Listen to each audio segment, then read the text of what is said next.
Welcome to our deep dive. And today, it's a pretty big one, you know? Oh. It's the Battle of Grunwald, Grunwald. 1410. And we've got a lot to cover. Yeah, we do. A lot of sources. We've got firsthand accounts, historical analysis, some archaeology. Yeah, and, just to set the stage for folks who maybe haven't heard of Grunwald, this is one of the biggest medieval battles. Oh, yeah, one of the largest. In European history, yeah. Absolutely. So we're talking Poland and Lithuania. Yes. Versus the Teutonic Order. Teutonic Order, that's right. So why don't you give us a little bit of background on the Teutonic Order? Like, who were these guys? Well, the Teutonic Knights, they were fascinating. Yeah. They started as a crusading organization, fighting in the Holy Land. Okay. Initially. But then by the 13th century, they kind of shifted their focus to the Baltic region. Oh, interesting. And they embarked on what's known as the Lithuanian Crusade. Okay. And their goal was to conquer and Christianize the pagan Lithuanians. Ah, so they were, Really set the stage for centuries of conflict. yeah, a very powerful force then at this time. Oh, yeah. Extremely powerful. Okay, so was that kind of like the root cause of this conflict that led to Grunwald, or was it more immediate? Well, it certainly played a role, but I think the more immediate cause was an uprising in Samogitia in Samojito? 1409. Okay. And this region, Samogitia, it was under Teutonic control. Mm-hmm.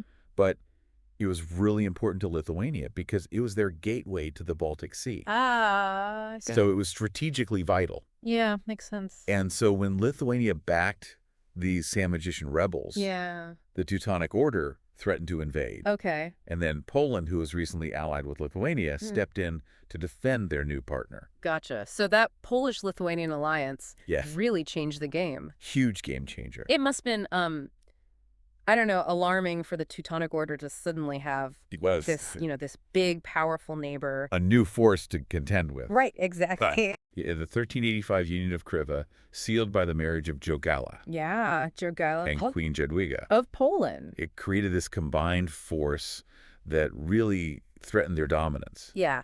And they viewed this union, and particularly Jogaila's conversion to Christianity. Right, because he had to convert, right? He did as part of the marriage agreement. Yeah. They viewed it with deep suspicion because they saw it as a challenge to their own ambitions in the Baltic. So the Teutonic Order, they were not fans of this alliance. Not at all. So do you think that they saw the Samogitian uprising as an opportunity then to maybe, break up this alliance? I think they did. Okay. They probably saw it as a chance to, reassert their control, Yeah. knock this new alliance down a peg, Yeah. assert their dominance. Right. Because a decisive military victory for them Right. could have been a way to dismantle this newfound unity and secure their grip on Samogitia and other disputed territories. Yeah. Okay. So let's get into the military side of things then. Okay. Troop numbers, first of all. I was looking at the sources, and it's difficult. really hard to say exact. It's a bit of a historical puzzle, isn't it? It is, yeah. Like how many soldiers were on each side? Yeah, we have estimates and accounts, Yeah. but no precise figures. Right. No census data from back then. Exactly. But we can kind of get a general idea, right? Of Can get a sense of the scale yeah. and the composition. Okay, so it wasn't just like a one-on-one. No, it was a very diverse, Teutonic Knights. absolutely a diverse cast of characters. Yeah. So the Polish-Lithuanian army, Yeah. it included mercenaries from Bohemia, Okay. Silesia, and even a contingent from the Golden Horde. Wow, the Golden Horde? Yeah. It's interesting. Yeah, it is interesting. In the Teutonic forces, Mm-hmm. they also had allies and mercenaries, Okay. what they called guest crusaders Okay. from all across Europe, Yeah. Westphalia, Frisia, even Hungary. He was like a who's who of medieval Europe. It really was. Yeah, a melting pot of warriors. Yeah. Okay, so we've got this very mixed bag Yeah. of soldiers on both sides, but the Teutonic Knights were known for being. They were renowned for their discipline, Right. their training, and their superior equipment, Like what kind of equipment are we talking? particularly their heavy cavalry. Okay. And they also had early cannons Oh, wow. called bombards, Bombards. Okay, so they're bringing some, bringing some serious firepower. yeah, some serious firepower. Yeah. All right, so in the lead up to the actual battle itself, can we talk a little bit about the strategies and the marches and things like that? Yeah, the march into Prussia was quite a feat. Yeah, what did they have to do? Well, first they had to gather their forces. Okay. They did that at Churwask. Okay. And then they had to move this massive army across the Vistula River. Oh, wow. And they did that with a pontoon bridge. A pontoon bridge. Yeah, temporary floating bridge. Wow, that must have been... It was a logistical marvel, just to get all those troops and supplies across. Yeah, absolutely. And they managed to do it right under the noses of the Teutonic Order. Really? So the Teutonic Order had no idea they were coming? Well, they were expecting attacks. Okay. But they thought it would be separate attacks. Oh, so they thought the Poles would come one way, the Lithuanians another way. Exactly. And then bam. And they were completely caught off guard. By this unified force. Yeah, by this massive combined army. Oh, man. Appearing on their doorstep. So they thought they could take them on one at a time. They thought they could divide and conquer. And then they were totally wrong. They miscalculated. So they had to scramble then to... They had to adjust their plans. Yeah. To deal with this new threat. Yeah, they had positioned themselves defensively near the Druins River. Okay. Ready to counter either the Poles or the Lithuanians. Mm-hmm. But the Polish-Lithuanian army, they were clever. Yeah. They bypassed that fortified position. Oh, wow. Completely. So they outmaneuvered them. They outmaneuvered them. Wow. And forced the order to react. Oh, so now the Teutonic Order is on the back foot. They were playing catch-up. Having to chase them. Yeah, they had to abandon their defensive position. Yeah. And pursue the Polish-Lithuanian army. Okay, so there's this, like, cat-and-mouse game going on then. There is. Yeah, it's a game of strategic maneuvering. Okay. Before the big battle. Yeah. And on top of that, you've got this psychological warfare going on. Oh, yeah, I was reading about that. Accusations flying between the two sides. Yeah. Attempts to bribe Vytautas, the Lithuanian leader, right, to break the alliance. Oh, the crown? Yeah, they offered him a crown. Wow, so if he switched sides? Yeah, if he ditched the Poles. He could be king. He could be king. Wow. It was a tempting offer. Yeah. But he refused. He stayed loyal. He stayed true to the alliance. Wow.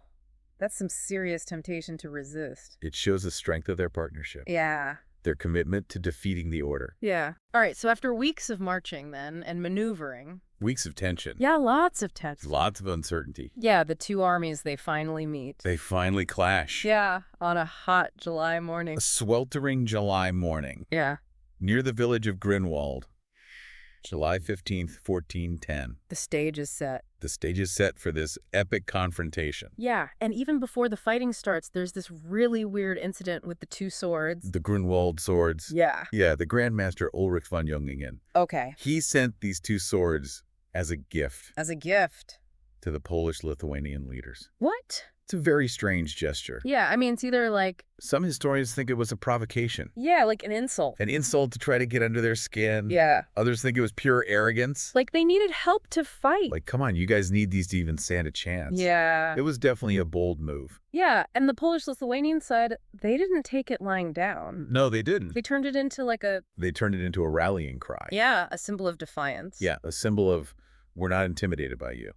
Yeah, bring it on. We're here to fight. Yeah, so the battle begins. And the Lithuanians make a very controversial move. They retreat. They retreat. Right, and some people say that was a huge defeat. Some accounts describe it as a devastating rout. Yeah, like they just ran away. They fled the field in disarray.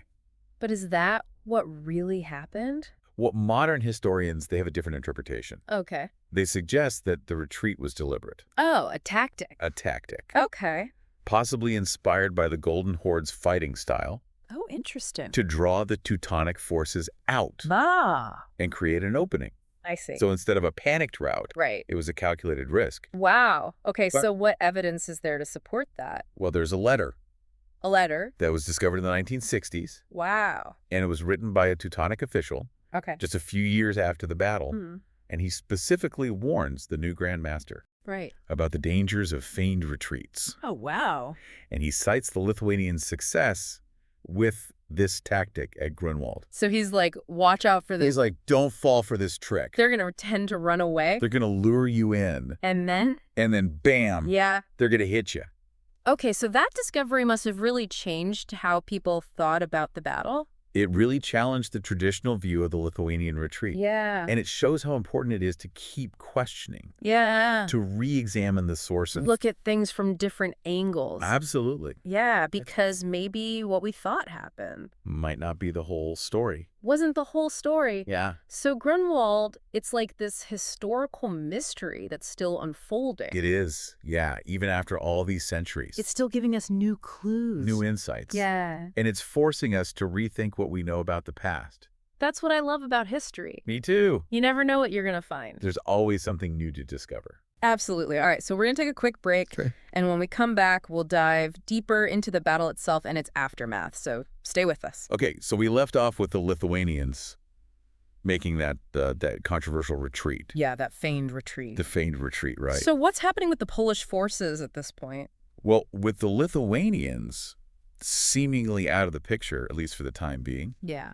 the Polish forces were now bearing the full brunt of the Teutonic attack. And that must have been pretty intense. Oh, it was incredibly intense. Yeah. The Teutonic Knights, with their heavy cavalry charges and their disciplined formations, Right. they really exerted tremendous pressure on the Polish lines. I can only imagine. The fighting was brutal. Yeah. Hand-to-hand combat. It was a real clash of steel and just raw determination. And our sources talk about the Teutonic Knights. They were really focused on capturing the royal banner of Krakow. That banner was a huge symbol Yeah. of Polish power and authority. So if they could capture that, It would be a major blow to Polish morale. yeah, a huge psychological victory. Yeah, demoralize the troops. Yeah. Maybe even turn the tide of the battle. And they came pretty close, right? They did. There was one account that describes the standard bearer, Mm-hmm. Marcin of Rokimues. Okay. He was fiercely defending the Krakow banner Yeah. against a wave of Teutonic Knights. I mean, that must have been... It was a desperate struggle Yeah. just to hold on to that banner. Yeah, and that really shows you how important those banners were. Yeah, in medieval warfare. Yeah. They weren't just, They were more than just pieces of cloth. yeah, pretty flagged. They represented something much greater. Yeah. Like the spirit of the army. The unity of the army. Yeah, the will to fight. Exactly. So they managed to hold on to the banner, They do. They recover it. but it was a close call. It was a very close call. And speaking of close calls, even King Władysław II Jagiełło himself was, He was in the thick of it. yeah, he almost got killed. There's a story about his secretary, Okay. Zbigniew Oleshniki, Oleshniki, okay. saving his life. How did that happen? While a Teutonic knight charged straight at the king. Oh, wow. And Oleshniki, without even thinking about it, Yeah. stepped in, Yeah. deflected the attack. Wow, what a guy. He might have saved the king's life right there. So if not for this Oleshniki, Who knows what would have happened? the battle could have gone very differently. Yeah, the course of history could have been altered. Wow. So this one seemingly insignificant act. Could have had huge repercussions. Yeah, that's incredible. And it also really impacted Oleshniki's life. How so? Well, this act of bravery, Yeah. it cemented his place in history, Mm-hmm. earned him the king's favor, Oh. and really propelled his influence in Polish politics. So he went on to have like a successful political career He did. Yeah, he became a very powerful figure because he saved the king's life. because he saved the king's life at Grunwald. Wow. Okay, so while all this is going on with the Polish forces and the king almost getting killed and his secretary saving him, Yeah. what about the Lithuanians? What are they up to? They've disappeared after that retreat. Well, this is where that theory about the feigned retreat really comes into play. Okay. Just as the Teutonic forces are really pressing their attack against the Poles, Mm-hmm. the Lithuanians suddenly reappear. Oh, like out of nowhere. Reorganized. Ready to fight. Ready to fight. So it was all part of the plan. It seems so. It's like a pincer move. Yeah, they were waiting for the opportune moment to strike. Okay, so they're attacking the Teutonic forces from the rear now. Yes, they're hitting them from behind. The Teutonic Knights, they must have been like, what is going on? They must have been completely caught off guard. Yeah, they thought they had defeated the Lithuanians. They thought they were out of the fight. And now suddenly... You're surrounded. Yeah, they're getting attacked from both sides. It was a brilliant tactical move. Yeah, I bet that really turned the tide of the battle. It was a decisive moment. And to make matters worse for the Teutonic Order, their leader, Yes. Grandmaster Ulrich von Jungingen. He gets killed in the chaos. Oh, wow. How did that happen? Well, there are different accounts. Yeah. Some say it was a Polish knight, Okay. Dobiso of Olejnika, Okay. who struck the fatal blow. Mm-hmm. Others point to a Lithuanian knight, Okay. Mizuj of Skrusino. So it's not entirely clear. It's a bit of a mystery. Yeah. But regardless of who actually killed him, Yeah. his death was a major turning point. Yeah, I can only imagine. the Teutonic Order. They were already reeling from that surprise Lithuanian counterattack. Yeah, they were already on the ropes. And now their leader is gone. And he wasn't just like any leader. He was the Grand Master. the Grand Master. The head of the order. So it's a huge loss for them. A tremendous loss. Yeah, both symbolically. Symbolically and practically. Yeah, and practically. They're demoralized. Yeah. Their chain of command is disrupted. Yeah. Chaos ensues. So the Battle of Grunwald, it ends with a decisive victory. Yes, a resounding victory. For the Polish-Lithuanian forces. For the Polish-Lithuanian alliance. But what about the casualties? The casualties were heavy on both sides. Do we have any idea how many people died? It's difficult to say for sure. Yeah. The sources give us a range of estimates, Okay. but we're probably talking thousands. Thousands on both sides. Yeah, it was a brutal battle. Yeah. And we know from Teutonic records Okay. that a lot of their knights were killed, Yeah. including a lot of their leadership. So not just the Grand Master, but... The Grand Master, the Grand Marshal, Okay. the Grand Compteur, a high-ranking official, Yeah. many others. So the order really took a beating. They suffered a devastating blow, Yeah. one that would have long-lasting consequences. So it seems like with the Teutonic Order, you know, in disarray like that, Yeah. that the Polish-Lithuanian army, they could have just marched right on to Marienburg. You would think so, right? Yeah. You would think so. Yeah. The Teutonic capital. Their headquarters. And just ended it right there. Finished them off. Yeah, but that's not what happened. No, it's not. Why not? What stopped them? Well, there were several factors Okay. that prevented them from fully capitalizing on their victory. Okay, what? Well, first of all, even though they were defeated, Mm-hmm. the Teutonic Order still had Right. significant resources Okay. and manpower. Yeah, they weren't totally wiped out. No, they weren't. They still had a lot of fight left in them. Yeah, okay, so they weren't going to give up that easily. And they rallied their forces Yeah. at Marienburg. Which was heavily fortified. Heavily fortified. Yeah, I bet. It was a tough nut to crack. Yeah. And the Polish-Lithuanian forces, Yeah. they were exhausted Yeah, I bet. from the battle and the long campaign. Yeah, weeks of marching. It takes a toll. Yeah, absolutely. And keeping that massive army supplied In enemy territory. in enemy territory. Yeah, that's got to be tough. It was a logistical nightmare. Yeah. So it's one thing to win a battle, Right. but winning a war Is a whole different... is a whole different challenge. Okay, so they're exhausted, they've got supply problems, and then... And then you've got internal divisions within the alliance. So even in victory, they couldn't quite agree. There were disagreements Yeah, about how to proceed. makes sense. I mean, you've got all these different groups, Different leaders, different interests. different priorities. Yeah, King Władysław II Jagiełło. yeah. He was perhaps a bit more cautious after the battle, and he favored a negotiated settlement. Okay, so instead of like... Instead of pushing for a siege of Marienburg, taking it by force. he wanted to try diplomacy. Okay. They did attempt a siege of Marienburg, They did? but it failed. The defenses held. The defenses held. So they had to withdraw. They had to give up. And it feels like looking back on it now, Yeah. that was a missed opportunity. It's easy to say that with hindsight, Yeah. but at the time, It was a lot more complicated. there were a lot of factors at play. Yeah. And the Polish-Lithuanian leadership, Yeah. they chose a more pragmatic path. Okay, so instead of a siege of Marienburg and maybe a complete victory. A decisive end to the war. Yeah.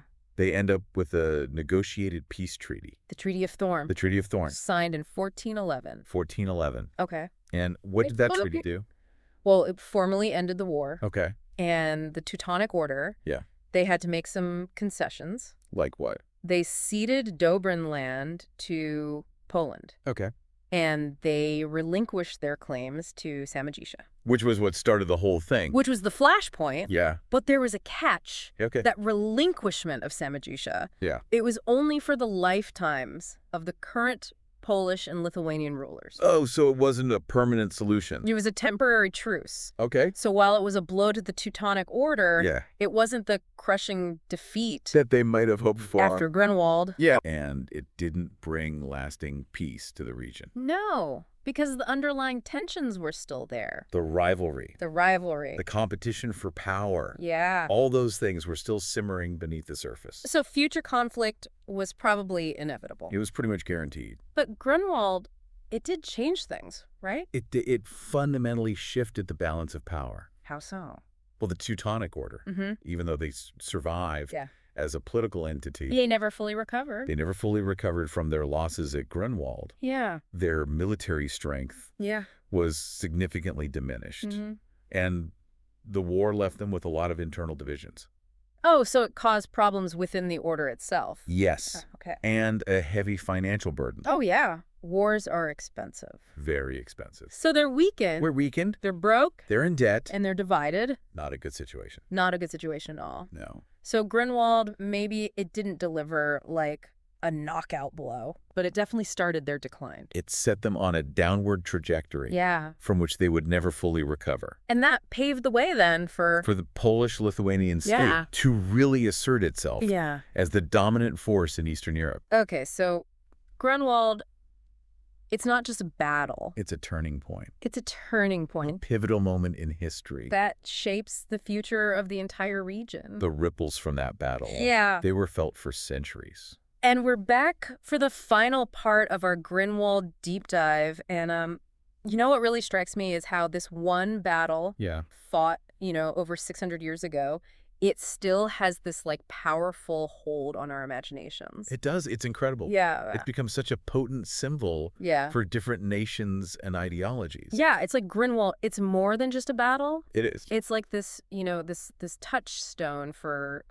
national identity. Exactly. And even propaganda. Yeah, absolutely. So let's talk about how Grunwald has been remembered and maybe reinterpreted Okay. over the centuries, starting with, Poland and Lithuania. Right. Well, for Poland and Lithuania, Grunwald, it's a source of immense national pride. Yeah, of course. I mean, they won. They won. Yeah.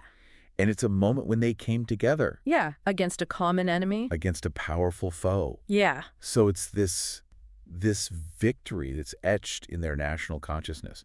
And they really celebrate it, right? Oh, absolutely. Like they have, They have monuments. yeah, monument. Art, literature. Yeah. They even have these huge annual reenactments. Yeah, those reenactments are massive. Oh, they're incredible. Yeah. Thousands of people come Yeah, to participate. That's like, It's a way to connect with the past. yeah, to relive history. To really experience Yeah. what it might have been like. And I think I read somewhere that they even made a movie about it. Yeah. There's a famous Polish novel Okay. called The Knights of the Cross The Knights of the Cross. Okay. by Henryk Sienkiewicz. Okay.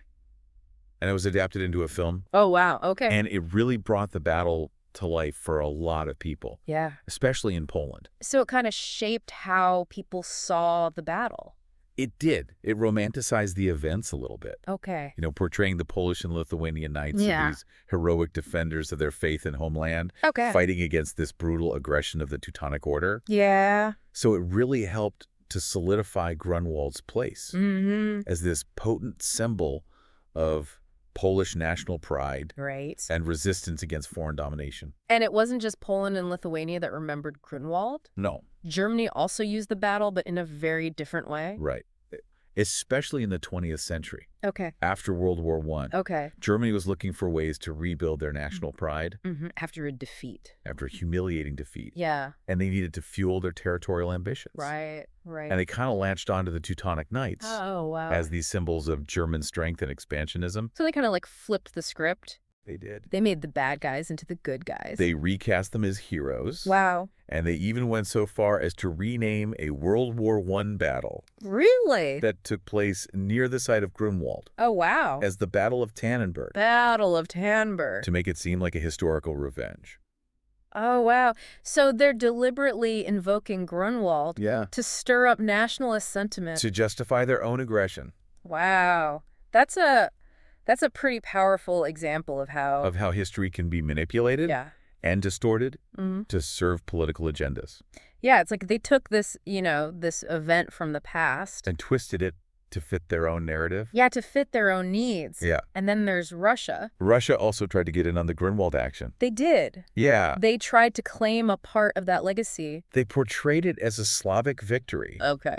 against Germanic invaders. Right, so they're kind of like, They're emphasizing the Slavic connection. yeah, like Pan-Slavism. Yeah. Yeah. And they even tried to claim that Russian forces played a bigger role Than they actually did. than they actually did at Grunwald. So they're rewriting history a bit. They're embellishing their role Yeah. for propaganda purposes. It's amazing how everyone wants a piece of Grunwald. It is. It's like this battle that keeps on giving Yeah. for different nations and ideologies. Yeah. It's a prime example of how history is often a battleground. A battleground for narrative. Yeah, for competing narratives. Yeah. For different interpretations of the past. So it's really important It is. to be To be critical. To be skeptical. To be skeptical. To do your research. To look at things from multiple perspectives. Yeah, because what you read in one book might not be the whole story. might not be the whole story. Yeah. Okay, so as we wrap up our Grunwald deep dive, Yeah. what are some of the key takeaways for our listeners? Well, I think first and foremost, Grunwald, it was a major turning point Mm-hmm. in Eastern European history. Yeah, it really was. It weakened the Teutonic Order Yeah. and set the stage for the Polish-Lithuanian state Right, to rise up. to become the dominant force in the region. In seconds. Second, it's a battle that's shrouded in myth and legend, Yeah. and it's been interpreted and reinterpreted. Yeah, to suit different needs. Yeah, So it's a reminder to always be critical. to always question. Yeah, to question the narratives. And to look for multiple perspectives. Absolutely. And third, Third. Grunwald teaches us about the lasting impact of historical events. Mm-hmm.